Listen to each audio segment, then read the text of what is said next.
One of the negatives of using resisted swimming is that it can potentially compromise swimmers' alignment. That concern is 100% valid, but rather than seeing it as a drawback, let's turn it into an advantage. Hi everyone, Andrew here, helping you help your swimmers get faster. The less resistance swimmers can create, the more speed they can create. Simple in concept, difficult in practice. And because it's so difficult, we need strategies that make it easier for swimmers to improve this key skill. A powerful strategy is to amplify the resistance that they can create to eliminate the resistance that they can create. Creating less resistance is half the speed equation.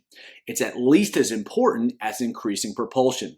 It obviously has a direct impact on speed because the same amount of propulsion with half the resistance is going to create twice the speed. The other benefit that's not quite as appreciated is that it costs less energy to improve speed by eliminating resistance. The more propulsion swimmers can create, the more energy it's going to take in order to power that propulsion. But if swimmers can eliminate the amount of resistance that they create, they're not just going faster for the same effort, they're going faster for less effort. That means more speed and more endurance because it's a lot easier to sustain something when you're using less energy. That all sounds great, but that doesn't mean it's easy to do. Awareness is the biggest obstacle. A lot of times swimmers can't feel the resistance that they're creating, and if they can't feel it, they're not going to be able to make any changes. They're not going to be able to fix it. Just like a better feel for the water is key for creating propulsion using the hands, a feel for the water in terms of how the water flows over the body and the resistance that's created as a result is just as important. If we can help swimmers improve their feel for the water, they're going to go faster. And here's where resisted swimming comes in. If we can amplify swimmers' mistakes, we're going to improve their skills. And so resisted swimming does make it harder to execute alignment skills. Swimmers are going to be able to feel the loss of alignment because they're getting pulled out of position, and that's going to create more awareness. And once they have awareness of what's happening, they can feel what's happening, they can make changes. The other benefit of resisted swimming is that the struggle, the attempt to manage the loss of alignment, is going to facilitate a change in skills. By pulling swimmers out of position, it encourages them to fight it, to do everything they can to get back in line, and that's going to improve their skills. And that's certainly true when the resistance comes off because now it's suddenly much easier to maintain alignment and keep resistance really low. The resistance forces them to put even more effort into staying in line, and once the resistance is gone, that same amount of effort is going to lead to much less resistance. With that concept, with that principle in mind, there are a lot of different options here. So with different types of resistance, you can create a different impact. So a parachute, a weight belt, drag socks, or having them wear clothing is all going to feel a little bit different. The weight belt's obviously going to pull their hips down. The parachute's going to pull their hips down, but in a slightly different way. And the drag socks are going to cause their feet to drop a little bit lower, again, in a slightly different way. Wearing clothing is going to create more resistance on the torso if they're wearing a t-shirt, or on the hips when they're wearing shorts.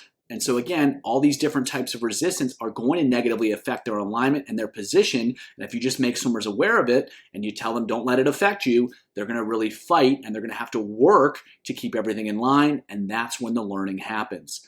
Using a variety of different tools can be very helpful because it challenges their alignment in slightly different ways and they build a broader skill set. It's also really effective to combine this with other strategies. And so if you put resistance on a given alignment drill that's already challenging their alignment, you can take that challenge to the next level. You can also ask for performance to facilitate problem solving. So if they're wearing a weight belt and you tell them they have to hit certain stroke counts or stroke rates, speeds, or some combination of the three, that's going to force them to figure out how to actually perform. And so rather than just surviving with the weight belt or the clothing or the drag socks or the parachute or whatever it is, they actually have to find a way to perform. If they can go from one level of performance to another level of performance while they have the resistance on, they're going to have to manage their alignment to make that happen. And again, you take the resistance off and it's going to be that much easier for them to execute those skills. Now, resistance needs to be used well. And so because it is presenting a challenge and it is disrupting their alignment somewhat, it needs to be a manageable challenge. It should be one that they can be successful with. And depending on what you're trying to accomplish, you can scale the load up or down.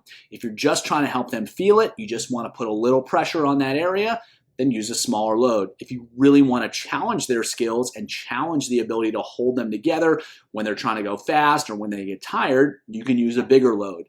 But regardless, they still need to be able to swim relatively effectively. If they're really struggling, if they're drowning, that's not what you're looking for. You want them to be challenged, but you still want them to swim relatively well. So using an optimal load is going to be really important when using this strategy. If it's too light, it's not really going to do much. If it's too heavy, it can definitely make their skills worse. So find the sweet spot and help them get better. So here are 2 sets to demonstrate these concepts. First set, they're going to go 3 rounds through. They're going to start off with 425s, breaststroke with a parachute on their head. So the parachute's going to be wrapped around their head, and that's going to resist them from getting back into alignment. So they're going to have to be really good, or they're going to get stuck plowing through the water. They're going to build those to strong. The odds, they're going to keep the head up, really challenging their alignment. And then the evens, they're going to have to try to get back into alignment, working against that resistance. Then they're going to go 50 breaststroke solid. Hopefully that feels real good. They're able to get in a line really, really well.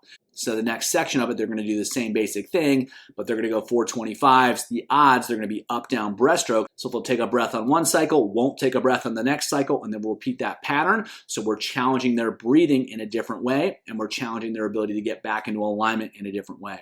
Finish off with another 50 breaststroke, again, trying to put that all together. So we're challenging their breathing just by the drills we're using, but we're making that challenge even bigger by putting the resistance and loading it against their head. That's going to make it a lot more difficult for them to get into alignment. They're going to have to really work to make that happen. And when they take the resistance off, it's going to be a whole lot easier to get back into alignment. They're going to know what they have to do, and they're going to be better able to make it happen. Next set, they're going to go 4 rounds through. They're going to go 250s, 25 butterfly with flutter kick plus 25 butterfly. It's a strong effort with a weight belt. So we're challenging their ability to stay level in the water. We've got the flutter kick to flatten them out, but the weight belt's going to be pulling them out of alignment. They've got to do a good job of getting the hips up each stroke cycle.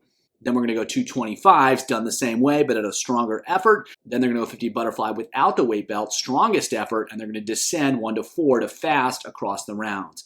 So we've got the drill that's already challenging their alignment. We're going to add the weight belt on top of that to further pull them out of alignment. They're really going to have to work to stay level, and then we'll give them the chance to let it rip without the resistance. If you want to learn more about how to use resistance to help swimmers improve their skills and their speed, check out the video below.